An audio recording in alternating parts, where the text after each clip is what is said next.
queria falar alguma coisa que eu não pensava não, mas eu acho que seria impossível eu deixar essa oportunidade passar. Quando eu me vejo com 73 anos, e que eu aproveito para agradecer a Deus por ter me dado essa condição de saúde. Obrigado.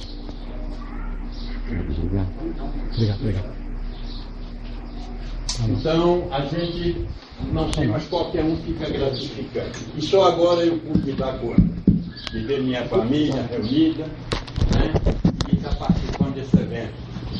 Né? Isso é coisa que jamais passou pela minha cabeça.